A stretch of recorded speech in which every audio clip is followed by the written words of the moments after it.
Hello everyone, আসসালামু আলাইকুম। Welcome back to my channel. আজকে আবারও সবাইকে স্বাগতম জানাচ্ছি নতুন আরও একটি রেসিপি দেখার জন্য। আজকে শেয়ার করব আটার মধ্যে কাঁচা আলু দিয়ে মুখে স্বাদ লেগে থাকার মতো একটা নতুন ধরনের নাস্তার রেসিপি। এই নাস্তাটি সকাল বিকালের নাস্তার জন্য একটা পারফেক্ট নাস্তার রেসিপি।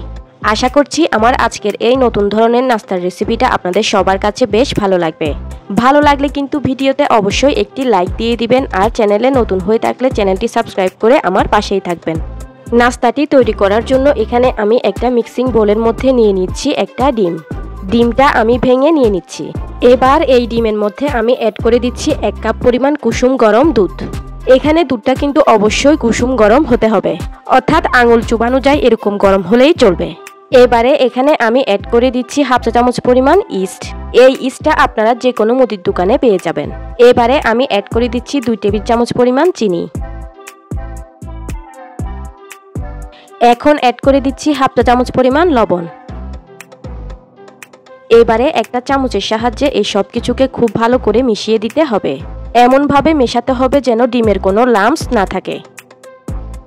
আমি সময় নিয়ে সব কিছুকে খুব ভালো করে মিশিয়ে নিয়েছি। এবার এখানে আমি অ্যাড করে দিব মেজারমেন্ট কাপের 1.5 কাপ পরিমাণ আটা।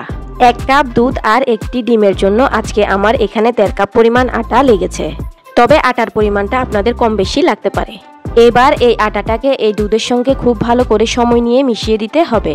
এমনভাবে মেশাতে হবে যেন আটার কোনো লাম্পস না থাকে। এই ব্যাটারটাকে বেশি পাতলাও করে ফেলা যাবে না, আবার বেশি ঘনও করে ফেলা যাবে না। আমরা সাধারণত পাটিসাপটা পিঠার জন্য যেরকম ব্যাটার তৈরি করি, এই ব্যাটারটা ঠিক সেরকমই হবে।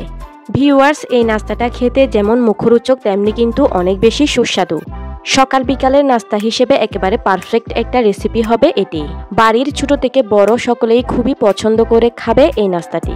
ভিউয়ার্স, দেখতেই পাচ্ছেন এখানে আমি আটাটাকে একেবারে স্মুথ করে মিশিয়ে দিয়েছি। এই পর্যায়ে কিন্তু আমার আটার স্মুথ ব্যাটার তৈরি হয়ে গিয়েছে।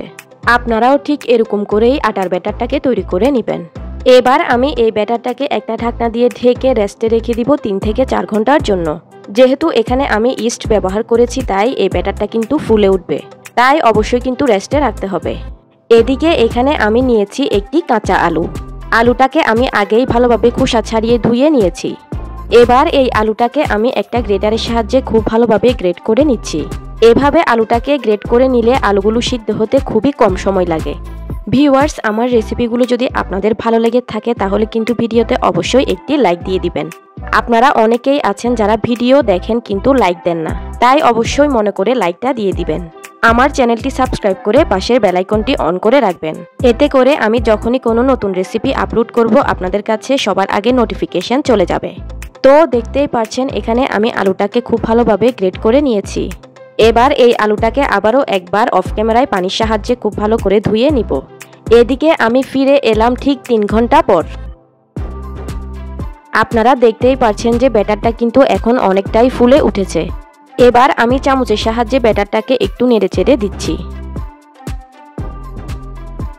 এবার এই ব্যাটারের মধ্যে আমি দিয়ে দিচ্ছি আগে থেকে গ্রেট করে ধুয়ে রাখা সেই কাঁচা আলুগুলো। এবারে অ্যাড করে দিচ্ছি 1/2 কাপ পরিমাণ গ্রেট করা গাজর কুচি। তবে এই গাজর কুচিটা সম্পূর্ণ অপশনাল, আপনারা চাইলে বাদ দিতে পারেন। শুধুমাত্র কাঁচা আলু দিয়েই এই নাস্তাটাকে বানিয়ে নিতে পারবেন। এবার এখানে আমি অ্যাড করে দিচ্ছি 3টি কাঁচামরিচ কুচি, আর অ্যাড করে দিচ্ছি 3টি মাঝারি সাইজের পেঁয়াজ কুচি। এবারে এই সব কিছুকে চামচের সাহায্যে আবারও ভালোভাবে নেড়েচেড়ে মিশিয়ে দিতে হবে।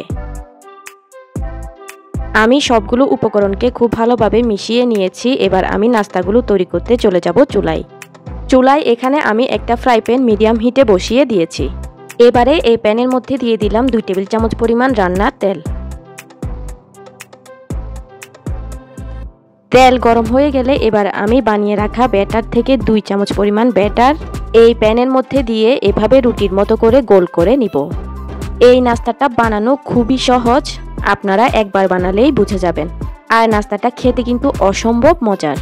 এবারে চুলার আঁচটা মিডিয়াম হিটে রেখে এই নাস্তাটার একটা পাশ হওয়ার জন্য 2 থেকে 3 মিনিট অপেক্ষা করতে হবে। 2 থেকে 3 মিনিট পর যখন নাস্তাটার উপরের অংশটা এরকম ড্রাই হয়ে আসবে তখন নাস্তাটাকে উল্টিয়ে দিতে হবে। নাস্তাটাকে উল্টিয়ে দেওয়ার পর নাস্তাটার আরেকটা পাশ হওয়ার জন্য আরও 2 থেকে 3 মিনিট অপেক্ষা করতে হবে। চুলার আঁচটাকে কিন্তু অবশ্যই মিডিয়াম হিটেই রাখতে হবে। আরও প্রায় 2 মিনিট পর এখন কিন্তু নাস্তাটার দোনো পাশই খুব ভালোভাবে হয়ে গিয়েছে। এবার আমি এই নাস্তাটাকে প্যান থেকে উঠিয়ে নিব। দেখুন ভিউয়ার্স, কত সহজেই কিন্তু আমার একটি নাস্তা তৈরি হয়ে গেল।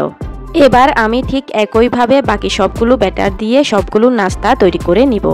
দেখুন ভিউয়ার্স, এখানে আমি একইভাবে দ্বিতীয় নাস্তাটিকেও বানিয়ে নিচ্ছি। এখানে আমার দ্বিতীয় নাস্তাটিও বানিয়ে নেওয়া হয়ে গিয়েছে। একইভাবে আমি বাকি সবগুলো নাস্তাকে বানিয়ে নিব। ভিউয়ার্স, খুবই সহজেই কিন্তু তৈরি করে ফেললাম আটা আর কাঁচা আলু দিয়ে দারুণ মুখরোচক নাস্তার রেসিপি। এই নাস্তাটা খেতে এতটাই মজার যে এই নাস্তাটা যে একবার খাবে সে এই নাস্তার ভক্ত হয়ে যাবে। আশা করছি আমার আজকের এই নতুন ধরনের নাস্তার রেসিপিটা আপনাদের সবার কাছে বেশ ভালো লেগেছে। ভালো লেগে থাকলে ভিডিওতে কিন্তু অবশ্যই একটি লাইক দিয়ে দিবেন আর আমার চ্যানেলটি সাবস্ক্রাইব করে আমার পাশেই থাকবেন। ভিডিওটি আপনাদের ফ্রেন্ডস অ্যান্ড ফ্যামিলির মাঝে বেশি বেশি শেয়ার করে দিবেন। আমি তাহলে আজকের মতো এখানেই বিদায় নিয়ে নিচ্ছি। আল্লাহ হাফেজ।